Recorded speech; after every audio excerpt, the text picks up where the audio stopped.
Rizal's early life and education. Rizal came from a mixture of races. His great-grandfather from his father's side was a Chinese merchant named Domingo Lamco. At si Domingo Lamco ay nakapag-asawa kay Ines de la Rosa at ngayon ay nagkaanak na nagngangalang Francisco Mercado. At si Francisco Mercado ay nakapag-asawa kay Cirila Bernacha na ngayon ay nagkaanak na si Juan Mercado. Si Juan Mercado ay nag-asawa kay Cirila Alejandro at nagkaroon sila ng 14 na anak. At isa rito ay si Francisco Mercado na ngayon ay ama ni Jose Protasio Rizal. Punta naman tayo sa ina ni si Rizal. Ang ina ni si Rizal ay nagngangalang Teodora Alonso at ang kanyang kanunuan ay nagsimula kay Eugenio Ursua. At si Eugenio Ursua nakapag-asawa sa nagngangalang Benigna at ngayon nagkaanak kay Regina. Si Regina ay nakapag-asawa kay Manuel de Quintos at nagkaanak sila na si Beljeda. Si Beljeda ay nakapag-asawa kay Alberto Alonso at sila ay nagkaanak kay Teodora Alonso na ina ni Jose Protasio Rizal. Let's go to the birth of Rizal. The name Dr. Jose Protasio Rizal Mercado y Alonso Realonda ay may kanya-kanyang kahulugan. Doktor, kasi si Rizal ay isang doktor sa mata. At ang Jose naman ay galing sa kanyang ina na kanyang totoong pangalan. Protasio, ang Protasio ay nanggaling sa kalendaryo ng Katoliko. Rizal, ang Rizal naman ay ibig sabihin ay ang luntiang kabukiran. Mercado ay ibig sabihin ay market na kinuha sa kanyang ninuno na si Domingo Lamco dahil sila ay mga business-oriented. Ay ibig sabihin lang naman ay ang an. Alonso ay lumang apelyido ni Teodora Alonso. At ang Realonda naman ay kuha sa ninang ng kanyang ina na si Teodora Alonso. And on June 19, 1861, Rizal was born Wednesday between 11 and 12 midnight in the town of Calamba, province of Laguna, Philippines. June 22, 1861, he was baptized in the Catholic Church in Calamba by Father Rufino Colantes. The parish priest who baptized Rizal, he told them, "Take good care of this child, for someday he will become a great man." And Rizal godfather named Father Pedro Casanas, a close friend of Rizal's family. Now proceed to Domingo Lamco. Who is Lamco? Lamco is a pure Chinese na pinakaninuno ni Jose Rizal. Rizal's family's paternal ascendant. A full-blood Chinese from Amoy, China, Lamco is originally from Amoy, China, who came in the Philippines in the mid-17th century and married a half-Chinese Ines de la Rosa. He took the name Mercado in early 7th century. Francisco Mercado Rizal, born in Binian, Laguna on May 11, 1818. He studied Latin and philosophy at the College of San Jose in Manila, became a tenant farmer of the Dominican-owned hacienda. He was hardworking and independent-minded who talked less but worked more and valiant spirit. Died in Manila on January 5, 1898 at the age of 80. Rizal affectionately called him a model of fathers. Next is Teodora Alonso Realonda. Born in Santa Cruz, Manila on November 8, 1826. She studied at Colegio de Santa Rosa in Manila, a remarkable woman possessing refined culture, literary talent, business ability, and the fortitude of Spartan woman. Is a woman of more than ordinary culture. She knows literature and speaks Spanish according to Rizal. Died in Manila on August 1, 1911 at the age of 85. Okay, let's proceed to the Rizal siblings. Alam natin na 11 silang magkakapatid at magsisimula tayo sa panganay. We have here Saturnina, born on 1850, died on 1913. Eldest child of Rizal, Alonzo marriage. Married with Manuel Timoteo Hidalgo of Tunawan, Batangas. We have here Pasiano. Born on 1851, died on 1930. Second child, closest and oldest brother of Jose. Studied at San Jose College in Manila, became a farmer and later a general of the Revolution.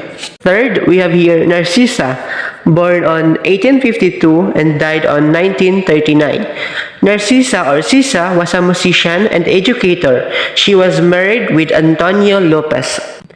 Next, we have here Olympia, born on 1855, died on 1887.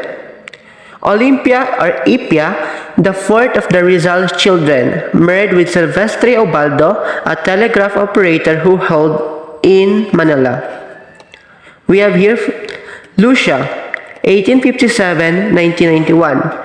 Lucia married Mariano Herbosa, who was the nephew of Father Casanas, Jose Rizal's godfather.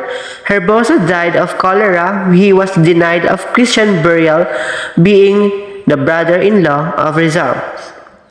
Next, we have Maria, born on 1859, died on 1945. Maria or Biang married a man from Laguna named Daniel Faustino Cruz. We have here the Jose Protasio Mercado y Realonda, our national hero, born on 1861-1896. The second son of the seventh child. His name was Pepe. He was executed by Spaniards on December 30, 1896. Let's go with Concepcion. Born on 1862 and died on 1865. Concepcion or Conca, Jose's younger sister, died at the age of 3 when she was feel severely ill. Her death was Rizal's first sorrow in life. We have here Josefa, born on 1865, died on 1945. Her nickname was Pangoy. She was epileptic and died spinster at the age of 80. She became a member of Katipunan. We have here Trinidad, born on 1868 and died 1951. Her nickname was Trining. She was the last Rizal children to survive and died as a spinster too and died at the age of 83. Next, we have Soledad, 1870 and died on 1929. Soledad or Coleng was the youngest of the Rizal children. Her husband, Pantelan Cantero, hailed in Calamba. Okay guys, let's proceed to the Rizal family. They belong to the middle class or Principalia class or the Crueles class. They had a large two-story stone house. They had a vast private library home at 1,000 and more books. They owned a carriage and horses. All of them were educated in Manila and still their parents could afford to hire private tutor. And let's proceed to Rizal's childhood memories. His parents employed an aya, nursemaid, who looked after his comfort. His aya told him a lot of stories about the fairies, Aswang, the Nunu, and the Tikbalang. Another childhood memory was the daily praying of Angelos. By nightfall, Rizal related, his mother gathered all the children at their altar to pray the Angelos. Another memory of Rizal's infancy was the nocturnal walk. On Suerdo, a May Pueblo, in memory of my town, a poem about Rizal's beloved town written by Rizal in 1876, when he was 15 years old and was a student in the Ateneo de Manila. The death of little Concha brought Rizal his first sorrow. At the age of 3, he began to join in religious processions, novena in the church. At the age of 5, he was able to read the Spanish Bible with the help of his mother. The story of the moth made by the profoundest impression on Rizal, died a martyr to his illusions. At the age of 5, Rizal began to make sketches with his pencil and the mold in clay and wax objects which attracted his fancy. Sa aking mga kababata, to my fellow children, Rizal's first poem in native language at the age of 8. It reveals Rizal's earliest nationalism sentiment. Let's proceed to early education in Calamba and Binyan. Journey to his early education. Maestro Celestino Rizal, first tutor. Maestro Lucas Padua, Rizal's second tutor. Leon Monroy, a former classmate of Rizal's father, he lived at the Rizal's home and instructed Jose in Spanish and Latin. Unfortunately, he did not live long. He died 5 months later. June 1869, at the age of 8, Rizal needed to leave his family to study in Binyan. The first day to Binyan, Maestro Justiano Cruz, he had reward and punishment as his method of teaching. He used corporal punishment to inculcate discipline to his students. Pedro, he was challenged by Rizal to a fight. Juancho, Rizal's teacher in painting, returned to Calamba.